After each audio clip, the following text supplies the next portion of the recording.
이스라엘에서 시작됐습니다. 맨 처음 성경의 시작도 에덴 동산 여기서 시작됐고요. 인간의 범죄도 여기서 시작됐습니다. 그리고 이 자리에서 하나님께서 당신의 백성을 아브라함을 부르셔서 이제 세상을 구원할 길을 준비하셨습니다. 그게 창세기 3장 15절의 말씀이지요. 자, 그렇게 해서 세월이 2000년이 지났습니다. 2000년이 아니고 성경 기록으로 4000년이 지났습니다.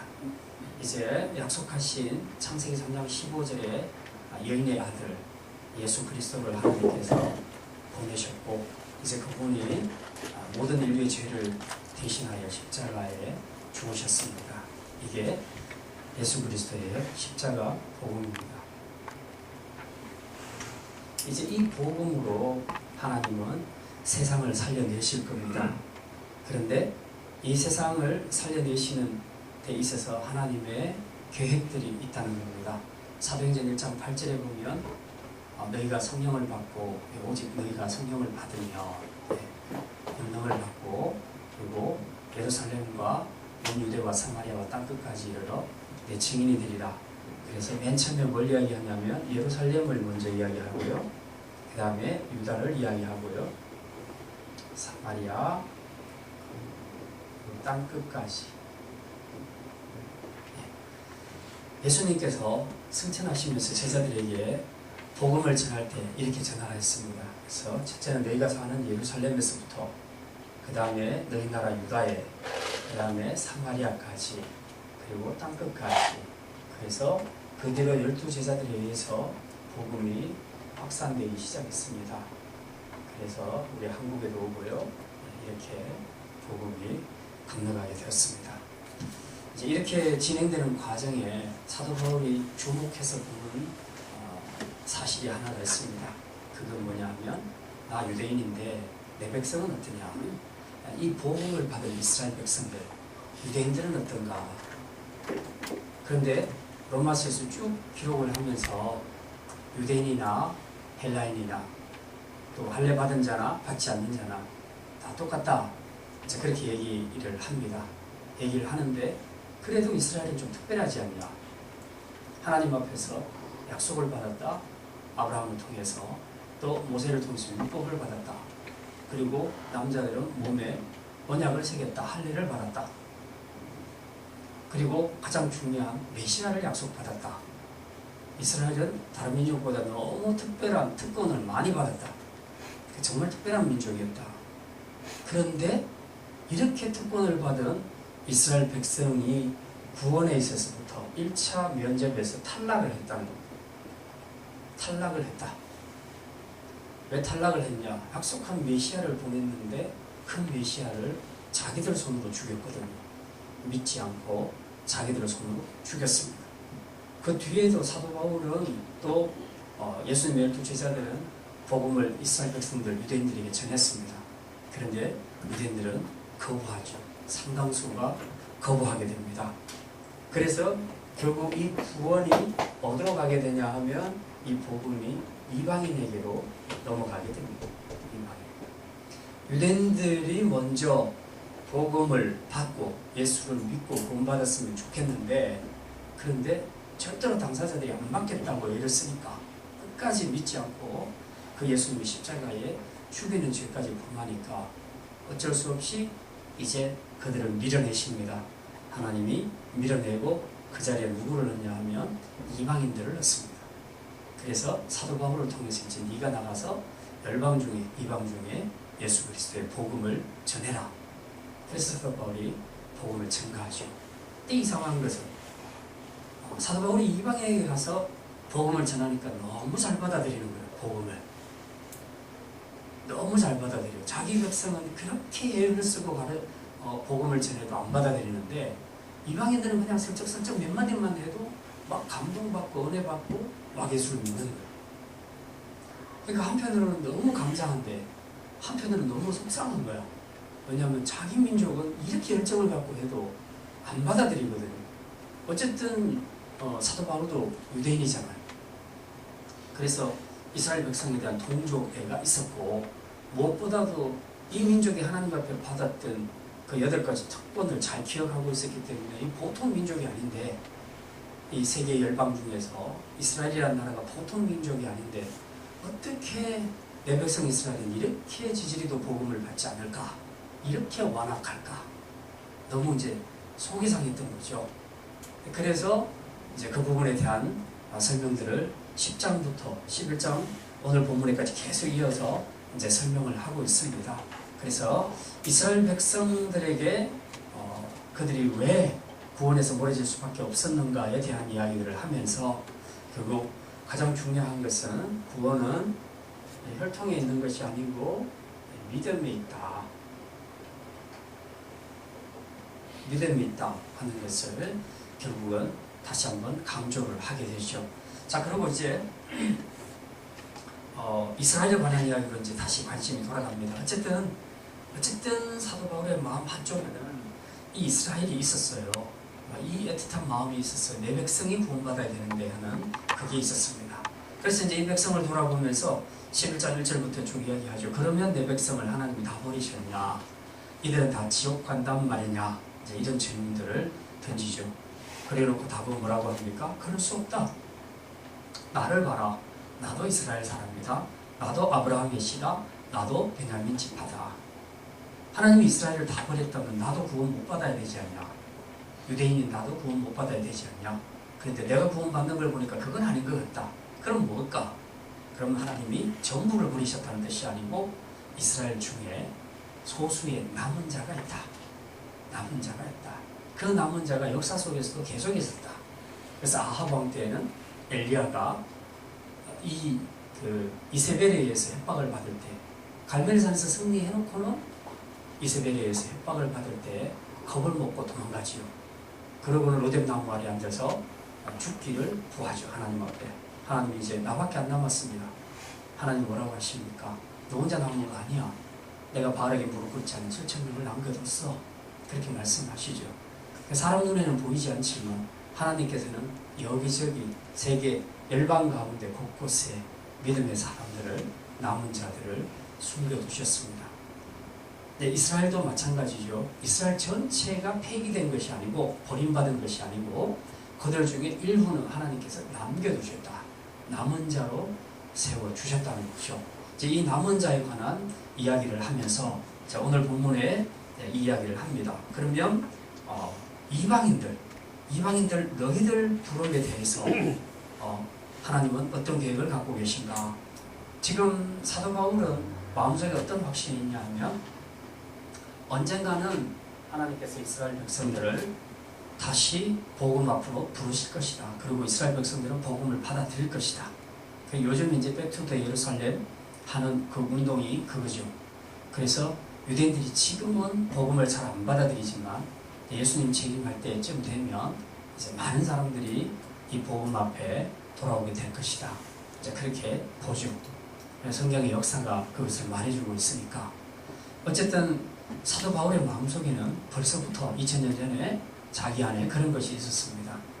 비록 이스라엘 백성들이 지금은 일시적으로 폐기 처분 당했다기보다는 일시적으로 밀렸지만 복음을 거부했지만 언젠가는 다수가 돌아오게 될 것이다. 100% 돌아온다는 얘기는 아니지만 다수가 돌아오게 될 것이다 라는 확신을 본인이 가지고 있습니다. 가지고 있으면서 이방 사람들에게 말합니다. 여기서 말하는 이방 사람은 뭐냐? 13절에 보면 이렇게 말합니다. 내가 이방인인 너희에게 말하노라. 지금 이 편지가 로마서 아니에요? 그러니까 로마 교회 교인들에게 말하는 거죠. 로마 교회는 거의 대부분이 이방인들로 구성되어 있고 소수의 유대인들이 있었습니다. 그런데 이상하게도 벌써 이 교리적으로 딱 그 자리가 잡히고 나니까 소수의 유대인들이 오히려 더 불쌍한 처지가 되어버렸어요. 그래서 다수의 이방인들이 이제 혈통 아니야, 구약시대 아니야, 지금은 믿음으로 구원받는 시대야. 그리고 소수의 유대인들, 로마 교회 안에 있는 소수의 유대인들을 보니까 좀 약간 이렇게 소외감이 느껴질 정도로 이제 그런 부분들이 있었다는 겁니다. 성도의 교제에 있어서. 그래서 사도 바울이 로마 교회 교인들에게 이렇게 훈계를 합니다. 그 훈계하는 내용이 오늘 13절부터 24절까지에 기록이 됐습니다. 13절에 내가 이방인인 너희에게 말하노라. 내가 이방인이 사도인 만큼 내 직분을 영광스럽게 여기노니. 사도 바울은 유대인이었고 유대인 중에서도 특별히 기독교인들을 핍박하는 데 앞장섰던 사람입니다. 그래서 그에게 있어서는 진짜 유대인들만이 가지는 특권의식으로 똘똘 뭉쳐져 있었죠. 유대인들은 어떤 생각하십니까? 이방인에 대해서 이방인들은 개와 같다라고 생각을 했습니다. 상종할 수 없는 사람들이라고 생각을 했죠. 사도 바울도 자기는 이런 것이 충만했습니다. 근데 그래서 예수 믿는 사람들 되게 많이 핍박을 했는데 본인이 어느 날 담메색에서 예수님을 만나게 되죠. 만나게 되면서 이제 예수님을 영접하게 될 뿐만 아니라 이방인에게 복음을 전하는 사도로 부름을 받게 됩니다. 그런데 보니까 여기 이방인의 사도로 부르셨다. 유대인도 아니고 예전에 개처럼 여겼던 이방인들에게 나가서 네가 복음 전해라. 하나님께서 그렇게 사명을 주신 겁니다.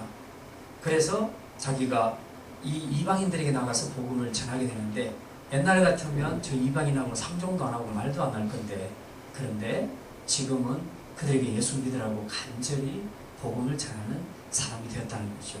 그래도 본인 안에 이 일이 얼마나 자랑스러운가. 이 직분이 한 영혼을 구원하는 것이 또 하나님의 뜻대로서 이 모든 경륜을 따라 온 땅 끝까지 주의 복음을 증거하는 일에 자기가 쓰임받고 있다는 사실, 이게 얼마나 영광스러운 직분인가 하는 것을 본인이 스스로 깨닫고 이제 하나님 앞에 감사하죠.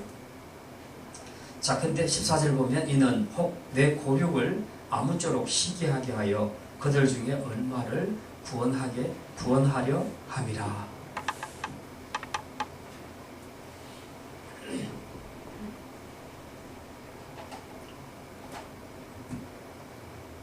제일 좋기는 복음이 이스라엘에서 먼저 복음을 받아들이고 그 다음에 이방인으로 이렇게 확장되어 갔으면 이게 가장 순리적일 것 같은데 복음이 이스라엘에 전달됐는데 이스라엘은 거부하죠. 거부하고 밀려나 버립니다. 그래서 복음이 이방인에게로 넘어오게 됩니다. 그런데 이방인이 복음을 잘 받고 결국 복음을 따라 사는 것을 봅니다. 정말 하나님과 교제가 신실하게 이루어지고 믿음으로 잘 살아가는 그런 모습들을 이스라엘 사람들이 어느 날 보면서 저게 뭐지? 우리가 예전에 하나님과 관계를 가졌던 그 모습 같은 게 이방인들에게서도 나타난다는 거죠. 근데 자기들은 정작 예수 그리스도를 믿지 않고 있는데 이방인에게서는 이런 삶의 변화가 나타나는 겁니다. 자, 이것들을 보면서 이 사람들이 시기한다는 거죠. 이게 나쁜 의미에서의 시기보다도 좋은 의미에서의 시기입니다. 우리가 저런 하나님과의 교제를 가져야 되는데 하는 그런 마음이 드는 그런 시기심이 발동을 한다는 거죠. 그래서 이 시기심 때문에 이스라엘이 다시 복음 앞으로 돌아오게 되는 이런 역사가 나타날 거라는 것이죠. 그래서 이게 복음이라는 것이 뺑 한 바퀴를 돕니다. 그래서 이스라엘이 복음을 받게 됐을 때에 얼마나 영광스럽겠느냐, 그리고 복음이 온 땅에 평만해지겠느냐 하는 것을 이야기하는 겁니다. 이제 이야기를 하려고 사도 바울이 계속해서 13절부터 이야기하고 있습니다. 자, 15절 그들을 버리는 것이 세상의 화목이 되거든. 그들을 버린다. 유대인들을 버린다는 것은 뭡니까? 유대인들 자신들이 복음을 안 받았다는 거죠. 복음을 거부했기 때문에 버렸다는 거죠. 구원에서 버려졌다는 겁니다. 자, 유대인들이 복음을 안 받아들이는 것이, 그래서 버림받은 것이 세상의 화목이 되거든. 이게 무슨 말입니까? 유대인이 안 받으니까 복음이 누구한테로 갔다고요? 이방인에게로 갔죠. 이방인으로 갔는데 보니까 예수님이 이방 사람들, 온 세상 사람들을 위해서 다 대속해서 죽으셨다는 거죠. 그래서 원래는 하나님이 이스라엘하고 친했잖아요. 이스라엘하고 친했는데 지금 그게 아니라 이스라엘이 예수를 거부하면서 복음이 이방인들에게 오게 되고 이방인이 예수를 믿으면서 하나님과의 교제가 열리기 시작하고 삶이 변화되기 시작했다는 겁니다. 그래서 이 십자가 사건으로 이 세상 이방인들도 하나님과 화목하게 되었다는 겁니다. 지금 그 이야기예요. 15절에 그들을 버리는 것이 이스라엘이 복음을 못 받음으로 인하여서 유대인들에게는 세상에 화목이 되었다.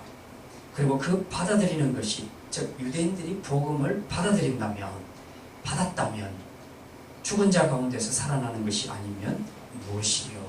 이만큼 어렵다는 거죠. 죽은 자 가운데서 살아난다, 생명을 얻는 것처럼 유대인으로 인해서 유대인뿐만 아니라 세상에 생명이 넘치게 될 것이다.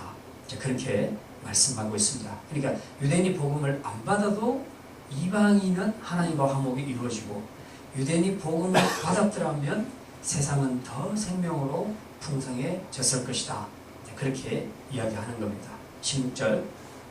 그래서 지금 사도 바울은 확신하는 게 내 백성 이스라엘은 지금은 밀렸지만, 저들이 복음을 거부해서 구원 밖으로 밀렸지만 언젠가는 반드시 돌아오게 될 것이다 라는 확신을 가졌다는 겁니다. 확신. 이 확신을 가지는데 오늘 이제 두 가지로 설명을 합니다.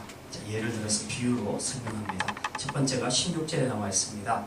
제사하는 처음 익은 곡식 가루가 거룩한즉 떡덩이도 그러하고 뿌리가 거룩한즉 가지도 그러하니라. 제사하는 처음 익은 곡식, 우리가 첫 열매, 그렇게 많이 이야기합니다. 첫 열매. 예전에 저희는 어릴 때 도시교회였지만 옛날 분들이 많으시니까 추수감사들 이렇게 되면 이 앞에 제단 앞에 여기 무슨 과일도 아주 엄청나게 장식합니다. 그리고 이쪽에도 그냥 돌아가면서 쌀가마니 채소, 배추 이런 것들 다 올라와 있습니다. 진짜 도시교회인데도 추수감사들이 되면 꼭 시골에 와 있는 것 같아요. 그럴 정도로 굉장했습니다. 근데 거기 올라오는 과일들을 보면요, 최고 상품을 올려놓습니다. 이렇게 흠이 있거나 안 좋은 걸 올리지 않아요. 그건 첫째였습니다. 그때 그 당시에 장로님이 그를 가르쳤어요. 그래서 우리가 하나님 앞에 드릴 때, 추수감사를 드릴 때에 자기들 좋은 거 다 하고 찌꺼기 남은 거 하나님 앞에 드리지 말고 하나님 앞에 제일 좋은 걸로 드려라. 그래서 민수기나 레위기의 말씀을 인용해서 첫 번째 열매를 드려라. 가장 좋은 걸로 가장 첫 번째 것으로 드려라. 그래서 올라오는 과일들이나 채소나 이런 것들이 보면 정말 싱싱하고 좋은 거, 크고 빛깔도 좋고 이런 것들로 이제 막 진열이 되어 있는 것을 봤습니다. 이게 이제 옛날에 레위기나 민수기 때에 이스라엘 백성들이 하나님 앞에 제사를 드렸을 때에 그 원리를 그대로 지금 가져오는 겁니다. 그 정신을. 그래서 이 처음 익은 곡식을 하나님 앞에 드리는데, 여기 보니까 그것을 가루로 해가지고 이제 반죽을 만듭니다. 빵을 만들려면 반죽을 만들게 됩니다. 그 반죽을 만들게 되면 16절에 제사는 처음 익은 곡식 가루가 거룩한즉 떡덩이도 그러하고, 그 이제 그 떡덩이 전체가 처음 익은 곡식 가루를 가지고 이제 반죽을 만들었는데, 그러면 나머지 떡덩이, 이 첫 번째를 떼서 하나님 앞에 거룩하게 드렸단 말입니다. 그렇다면 나머지는 드리지 않았어도, 이 부분만 딱 떼서 하나님 앞에 제일 좋은 것으로 드렸어도 드려지지 않은 나머지 떡덩이도 함께 거룩하다는 겁니다. 함께 거룩하다는 거예요. 지금 그걸 이야기하고 있습니다. 또 뿌리가 거룩한즉 가지도 그러하니라. 그죠? 우리가 보통 좋은 열매를 맺는 포도나 또 좋은 열매를 맺는 과일들, 나무를 보게 되면 일단 뿌리가 튼튼해야 돼요. 그래서 뿌리에서부터 영양분과 수분을 충분히 잘 빨아들이는 이제 그런 나무들이 좋은 열매를 맺고 잎도 푸르고 그렇게 되죠. 그래서 이걸 영적으로 비유한다면 뿌리가 거룩하다면 가지도 거룩하게 된다. 그렇게 얘기합니다. 그럼 뿌리가 뭐냐? 뿌리가 거룩하다 할 때 이 거룩한 뿌리는 뭐냐? 이게 바로 하나님께서 약속하신 언약 백성입니다. 아브라함, 이삭, 야곱을 통해서 하나님이 주신 언약의 축복입니다. 여기에 뿌리를 두고 있으면 이 언약, 이 축복의 언약에 인생의 뿌리를 두고 있으면 거기서 나오는 가지는 좋은 열매를 맺게 된다. 그러니 뿌리가 거룩하면 가지도 거룩하게 될 것이다. 그렇게 말씀하고 있습니다. 지금 사도 바울은 이스라엘을 겨냥해서 하는 이야기입니다. 이 일부 첫 번째 것을 하나님께 드렸을 때 이게 누구냐? 이게 남은 자라는 겁니다. 남은 자. 유대인들 중에 비록 소수지만 남은 자가, 그 당시 예수님을 믿는 자가 있었다는 거죠. 지금 현재까지는 이 사람들만 구원받고 이 사람들은 다 밀려났잖아요. 다 밀려나고 이방인들이 복음을 받게 되죠. 그런데 사도 바울의 지금 마음속에는 그게 아니고 언젠가는 이 나머지 떡덩이들도 다시 돌아온다는 거죠. 왜? 첫 번째가 거룩하게 하나님 앞에 드렸으니 남은 떡덩이도 한 몸이 되어서 함께 드려질 것이다. 드려질 날이 오게 될 것이다. 지금 이야기를 하고 있습니다. 이제 이런 영적인 원리들이 어디서 적용되냐 하면 유아 세례에 많이 적용됩니다. 사실 우리 교회도 지금 청년된 애들 중에서 저한테 어릴 때 유아 세례 받은 애가 있어요. 그리고는 나이가 이제 되면서 또 세례를 받고 싶다고 그렇게 얘기하는데 세례를 한 번만 받으면 된다고 이제 제가 얘기를 했어요. 근데 어릴 때 유아 세례를 받는 것은 사실 애기들은 신앙 고백을 못 하잖아요. 말도 할 줄 모르고 신앙 고백을 못 합니다. 근데 왜 유아 세례를 주느냐? 그 부모의 신앙을 보고 주는 거예요.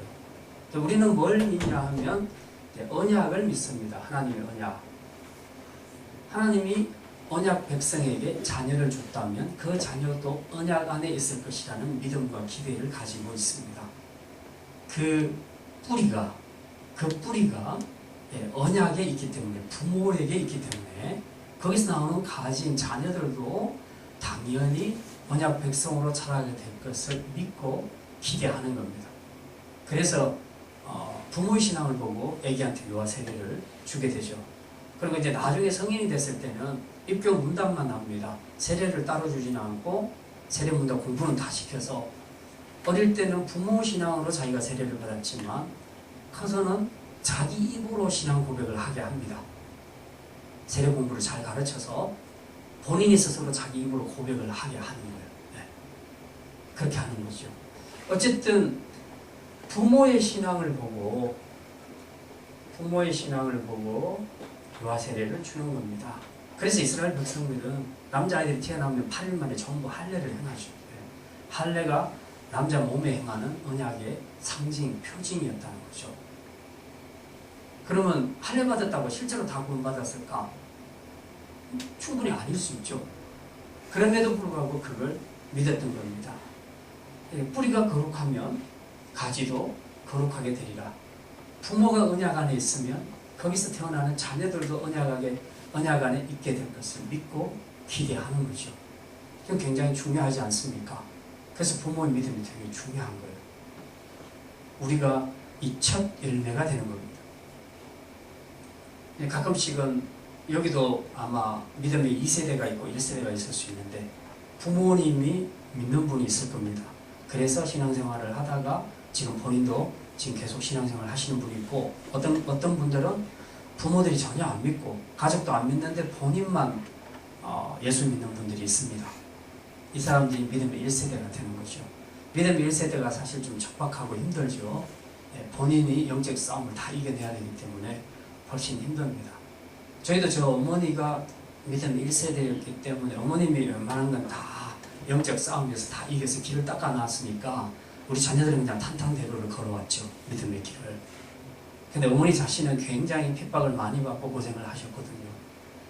근데 이제 지금도 여기 앉아 계신 분들 중에서 믿음의 1세대가 있다면 아마 다른 사람들보다 훨씬 더 고난이 있을 겁니다. 힘들 겁니다. 왜냐하면 사단은 믿음의 1세대를 절대로 허용 안 하려고 합니다. 그래서 믿음의 1세대에게 굉장히 많은 그 시련과 그리고 공격을 가합니다. 믿음의 1세대가 잘 지키면 이제 이 믿음의 1세대를 통해서 그 다음 2세대가 좀 수월하게 신앙생활을 할 수 있게 되죠. 그래서 1세대라는 것 때문에 너무 억울해하지 마시고 나 때문에 내 가정이 산다 이렇게 생각하시면 돼요.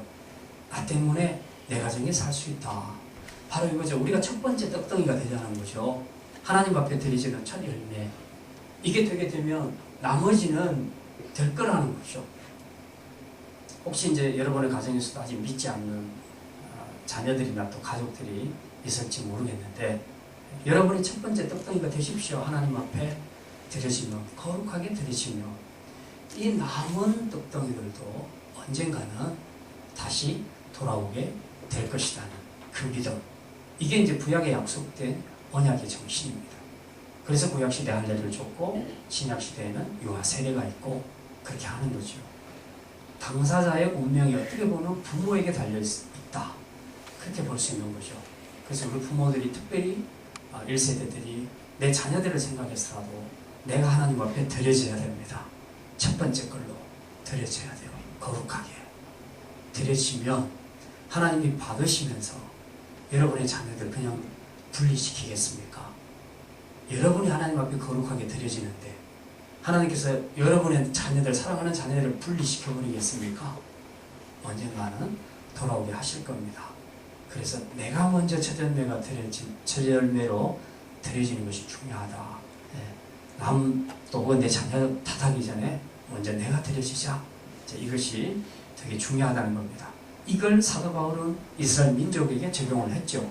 그래서 이스라엘의 남은 자, 비록 소수였지만 예수 그리스도를 믿는 유대인들이 하나님 앞에 드려지는 첫 열매가 될 때에 이제 세월이 지나서 언젠가는 이 남은 이스라엘 백성들도 남은 떡덩이처럼 다시 돌아오게 될 것이다. 왜? 뿌리가 아브라함의 언약에 있으니까, 믿음의 언약 안에 있으니까 언젠가는 이 가지가 뿌리를 통해서 이 언약 안에 약속된 능력과 축복과 은혜를 받게 될 것이기 때문이다 하는 것을 믿었기 때문입니다.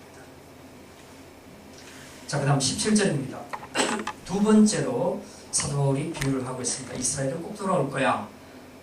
혹은 이스라엘이 돌아오게 된 이 문제를 가지고 이방인들에게 너희들은 이런 부분을 조심해야 돼 라고 비유를 주는 두 번째 비유가 이제 가지 비유입니다. 17절에 또 한 가지 얼마가 꺾였는데 돌감람나무인 네가 그들 중에 접붙임이 되어 참감람나무 뿌리의 진액을 함께 받는 자가 되었은즉.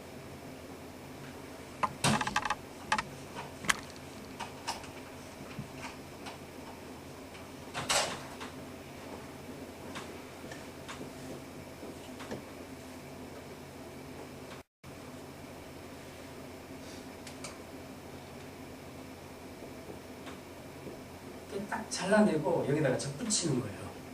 접붙이는 겁니다. 근데 얘가 누구냐 하면 얘는 돌감람나무. 학생들이 알아듣는 용어로 표현하면 야생 올리브나무. 야생 올리브나무. 근데 이거는 벌품도 없고요. 열매도 정말 가치가 없는 거예요. 네. 그런데 이 돌감람나무 가지를 여기다가 접붙인다는 거죠. 요거는 뭐냐 하면 참감람나무예요.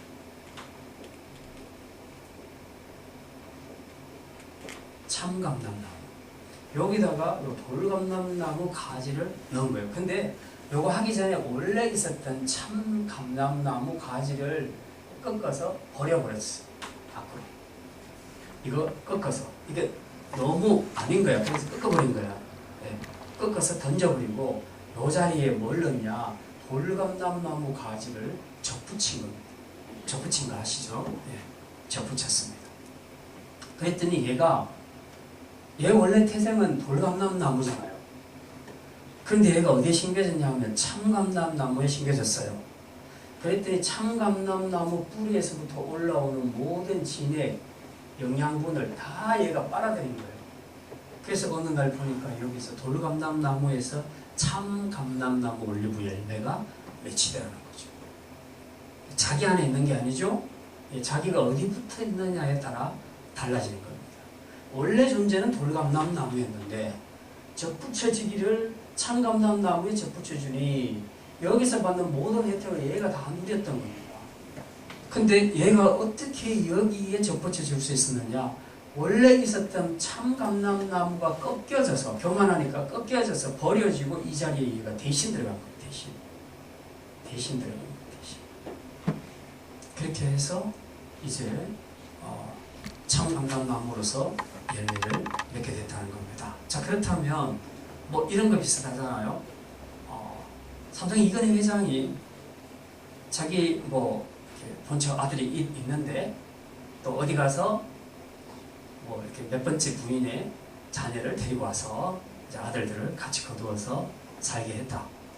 근데 진짜 이 첫 번째 본처 아들이 너무 무능력하고 말도 안 듣고 그러니까 얘는 밀어내버리고 요놈이 더 똑똑해. 그래서 그놈을 세웠단 말입니다. 얘가 정직하고 능력도 있고 잘하겠다고 생각했어요.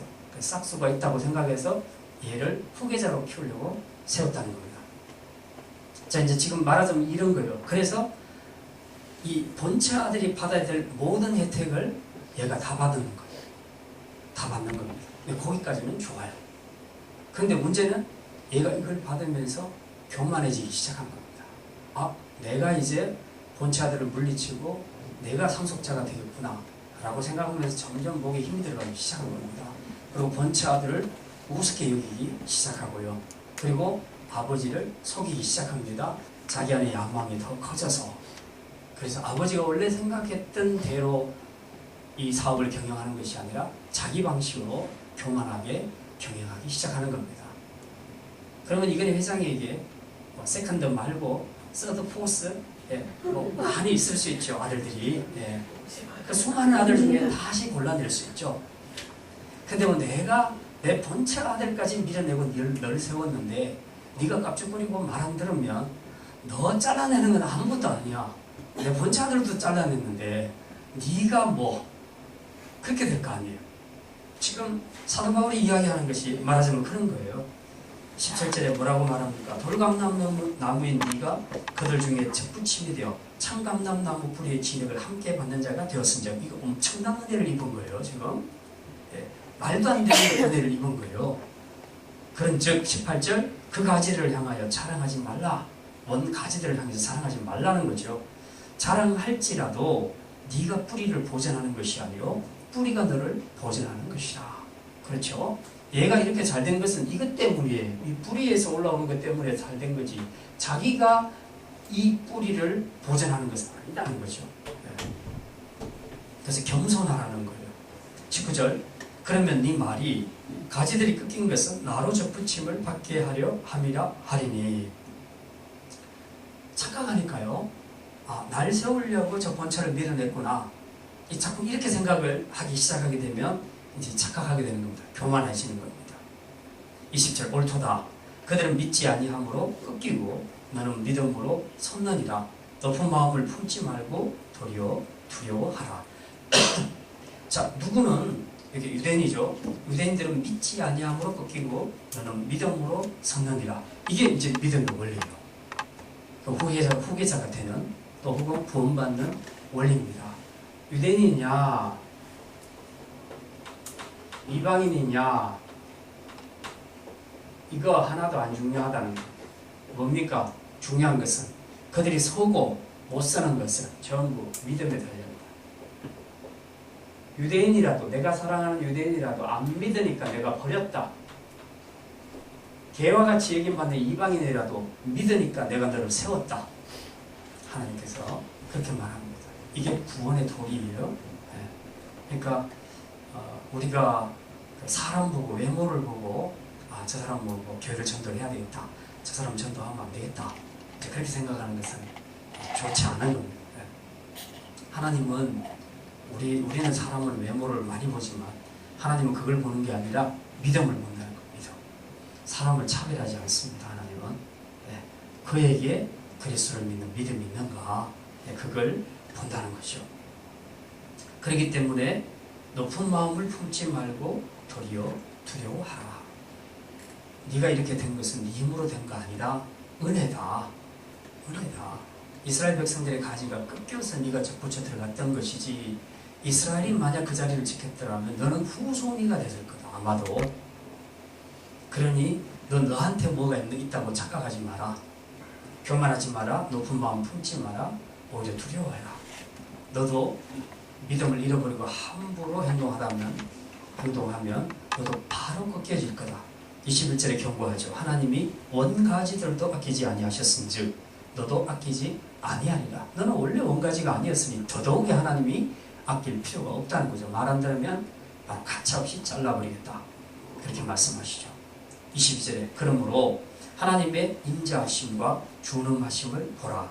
넘어지는 자들에게는 준엄하심이 있으니 너희가 만일 하나님의 인자하심에 머물러 있으면 그 인자가 너희에게 있으리라. 그렇지 않으면 너도 지키는 바 되리라. 지금 이제 마지막 경계의 말씀을 주고 있습니다.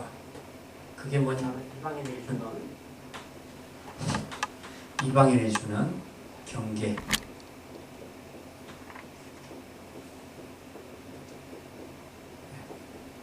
하나님의 인자하심, 그리고 하나님의 준엄하심, 이 두 가지를 꼭 기억하라. 그렇게 말합니다. 인자하심은 뭐겠습니까? 원래 너는 개처럼 여겼던 이방인들이었어. 근데 하나님께서 아들 독생자 예수 그리스도를 보내서 너에게 구원을 선물로 주셨어. 에베소서에서는 그렇게 말합니다. 너희는 본래 외인이요, 구원에 있어서는 외인이요, 본질상 진노의 자녀라. 우리가 그냥 조금 죄인이 아니고 본질이 악하다는 거죠. 우리 안에 이런 죄성이 있는 죄인이라는 거예요. 구원에 있어서는 아예 외인, 괄호 밖에 있었던 사람이라. 우리 한국 사람은 다 그래요. 이스라엘 사람 빼고는 다 그래요. 다 괄호 밖에 있었던 사람이에요. 그런데 바로 그런 사람에게 예수 그리스도의 보혈로, 그 십자가로 우리가 하나님의 자녀가 되게 해주셨다는 겁니다. 이렇게 본질상 진노의 자녀가 무슨 자녀로 바뀌었다? 하나님의 자녀로 바뀌었다. 하나님의 거룩한 자녀로 바뀌었으니 하나님 얼마나 우리를 사랑하셨나, 얼마나 사랑하셨냐, 얼마나 사랑하셨으면 이런 죽기에 합당한 우리를 거룩한 자녀로 만들어주시냐. 하나님의 사랑, 은혜가 너무 크다는 거죠. 이거 잊지 마라. 가지가 꺾이고 너는 대신 들어갔는데 이거 잊어버리면 안 된다. 두 번째, 하나님의 준엄하심도 잊어버리면 안 된다. 이 하나님의 준엄하심은요, 엄격한 심판을 말하는데 하나님의 정의와 공의의 성품에서 나오는 겁니다. 하나님은 어쨌든 바르게 하시는 하나님입니다. 올바르게. 근데 제일 무서운 것이 올바르게 하는 거예요. 가끔씩은 우리가 좀 눈도 감아주고, 다른 사람들 잘못한 것 때, 잘못했을 때 좀 눈도 감아주고, 못 본 척도 하고, 타협도 좀 하고, 또 뒤로 조금 또 뇌물도 받고, 그렇게 해서 서로 좋은 게 좋잖아요. 예. 그렇게 하면 좋은데 하나님은 그게 아니고, 하나님은 정의와 공의로 다스리신다. 그분의 속성 자체가 죄를 용납하지 못합니다.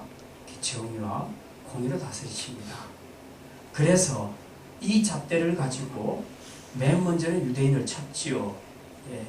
믿음을 가지지 않으니까 유대인들을 쳤습니다. 꺾어서 그 가지를 꺾어버렸습니다. 그렇다면 이 정의의 잣대를 가지고 이방인은 봐주겠습니까? 절대로 안 봐주죠. 똑같다는 거죠. 그래서 하나님은 준엄하신 하나님입니다. 이걸 꼭 기억해라. 너는 그냥 무임승차한 것처럼 내 은혜로 이렇게 구원받았는데 함부로 너희들이 이런 것들을 알지 못하고 너희 마음대로 그렇게 불순종하고 살게 되면 너희들도 내 공의와 정의 아래 준엄하게 심판을 당할 것이다. 하나님께서 그렇게 말씀합니다. 그러면서 22절 끝에 보면 너희가 만일 하나님의 인자하심에 머물러 있으면 그 인자가 너희에게 있으리라. 인자에 머물러 있으라. 하나님의 이 사랑 이거 기억하면서 이 사랑 안에 거하면서 살아가는 거죠. 이 사랑 안에 거하지 아니하면 어떻게 되느냐? 너도 찍히는 바 되리라. 그렇게 말씀합니다. 23절 그들도 믿지 아니하는데 머무르지 아니하면 이게 무슨 말입니까? 그들이 믿는다면, 즉 유대인들이 안 믿어서 밀려났는데 그게 아니고 만약 유대인들이 믿는다면 그들도 접붙임을 받으리니, 다시 접붙임을 받으리니 이는 그들을 접붙이실 능력이 하나님께 있습니다. 우리는 이 말씀을 통해서 뭘 깨달을 수 있냐면요, 우리는 과정에서 함부로 판단하는 경향력이 있습니다. 근데 끝까지 잘 지켜봐야 돼요. 저희 가족도 보면 다 신앙생활을 다 했지만 큰형님 빼고 다 했고, 큰형님도 마지막에 이제 신앙생활을 하셨는데, 이 자녀들이 보면요, 교회 생활을 다 나름대로 열심히 했어요. 근데 이렇게 제가 이제 이렇게 지켜보면 어떤 누나는 고등학교 대학교 때까지 굉장히 제가 봐도 놀랄 정도로 정말 열심히 신앙생활을 잘했어요. 아주 모든 것이 하나님 우선이고 막 그렇게 살았어요. 근데 또 우리 막내 누나는 건성건성 그냥 교회도 다니다 말다 좀 그랬어요. 그래서 야, 이거 참 걱정된다, 막내 누나는. 근데 한 5, 6년 만에 딱 뒤바뀌기 시작했는데 그렇게 열심히 신앙생활하던 누나는 굉장히 이제 평범해지고 아주 열기가 다 식어버렸어요. 근데 막내 누나는 시집갈 때 돼서 갑자기 신앙이 막 성장하기 시작하는데 결국은 전도사가 되더라고요. 보니까. 그래서 야, 이게 진짜 모르겠다. 네. 같은 형제들끼리도 보니까 이 굴곡이 보이는데요, 정말 아닐 거라고 생각했던 사람이 나중에 보면 진짜 충성스러운 일꾼이 돼 있고요, 정말 열심히 있는 일꾼이다 하고 생각했던 사람이 나중에 보면 정말 평범하게 거의 선대 크리스천처럼 사는 그런 것도 보고요. 그래서 참 이게 신기하다, 그런 생각을 많이 했는데요. 우리는 이 과정의 어떤 한 모습만 보고 우리가 함부로 사람을 판단하거나 정죄하는 것, 이거는 올바르지 못한 것 같습니다. 여기 보니까 23절에 보니까 이스라엘은 안 믿어서 바로 밖으로 밀려났잖아요. 그런데 만약 그들이 언젠가 다시 믿는다면 그들도 하나님이 다시 그들을 접붙여 줄 것이라고 말씀합니다. 원래 원가지였는데 원래 원가지로 다시 나무로, 참감람나무로 접붙여 줄 것이라고 그렇게 말합니다. 왜? 접붙이실 능력이 하나님께 있기 때문이다. 하나님은 누구나 믿음만 가지면 그냥 바로 잡고 접붙여 주신다는 거죠. 살게 해주신다는 겁니다. 그래서 우리의 과정에서 우리가 사람을 함부로 판단하는 일은 못한다. 그건 정말 조심해야 되겠다. 이제 그런 생각을 합니다. 24절 네가 원 돌감람나무에서 찍힘을 받고 본성을 거슬러 좋은 감람나무에 접붙임을 받았으니 원가지인 이 사람들이 얼마나 더 자기 감람나무에 접붙이심을 받으랴. 원 돌감람나무, 그러니까 안 좋은 나무죠. 안 좋은 나무에서 찍힘을 받아가지고 좋은 나무에다 접붙여졌으니 이건 팔자 고친 거 아니에요. 진짜 영적으로 그렇게 했다면 원가지였던 이 이스라엘 사람들이라 어떻겠냐. 저들이 정말 하나님 앞에 그리스도를 믿는 믿음을 고백한다면 더더욱이 원래 원감람나무에 다시 접붙여 주시지 않겠느냐. 그래서 사도 바울은 지금 자기 백성이 언젠가, 유대인들이 언젠가는 돌아올 것이다. 지금은 괄호 밖으로 밀려난 신세지만 그러나 하나님이 계속 이 민족을 사랑하고 있다는 걸 알고 있었기 때문에 언젠가는 돌아올 것이라는 그런 생각을 하게 됐다는 겁니다. 그래서 이런 비유를 통해서 우리가 하나님 앞에서 믿음으로 서는 좀 겸손하게 서야 한다는 것을 지금 보여주고 있습니다. 오늘 말씀에서 이제 우리가 꼭 기억해야 될 것은 우리 어떠함과 관계없이 우리에게 요구되는 것은 단 한 가지다. 우리가 사는 길, 참감람나무에 접붙임 받는 비결은 한 개다. 그게 뭐냐? 믿음이다. 다른 어떤 거 하나님 보시지 않는다는 것이죠. 예수 그리스도를 확실하게 믿으면 하나님께서 우리가 어떠하든지 관계없이 돌감람나무처럼 정말 형편없고 가치도 없고 이 열매로서도 진짜 아무 볼품없는 그런 우리를 원감람나무인 예수님께 접붙여 주신다는 겁니다. 그렇게 되면 우리 인생이 확 달라진다는 것을 우리가 알게 됩니다. 그 다음에 우리가 꺾인 가지처럼 보이는 바로 이제 그런 사람이라 할지라도 우리가 함부로 정죄하거나 판단해서는 안 될 것입니다. 희망을 가져야 됩니다. 저도 저희 형님이 돌아가시기 전에 6개월 전에 제 숙제였습니다. 그게 모든 형제들의 숙제이기도 했지만 제가 목사이기 때문에 우리 큰형님이 그냥 믿는 가정에서 살았는데 안 믿고 돌아가셨다. 그것이 제가 용납하기가 너무 힘들었어요. 그래서 제가 대구까지 계속 왔다 갔다 했습니다. 몇 개월 동안. 네. 나중에 혼자 막 운전하고 갔는데 얼마나 잠이 오는지 먹지도 못하는 커피 그 에스프레소 그 뭔지도 모르고 마셨다가 완전히 독약 마신 줄 알았어요.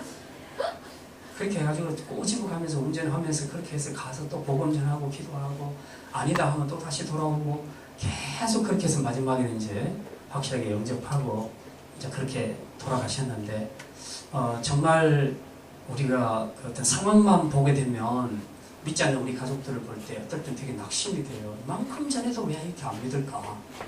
굉장히 낙심될 때가 되게 많이 있어요. 네. 그런데 저는 그렇게 생각합니다. 여러분이 정말 하나님 앞에 드려진 첫 번째 떡덩이로 확실하게 드려진다면 하나님께서 여러분의 남은 몸뚱이, 지체들 주님 앞으로 인도해 주실 줄 믿습니다. 네.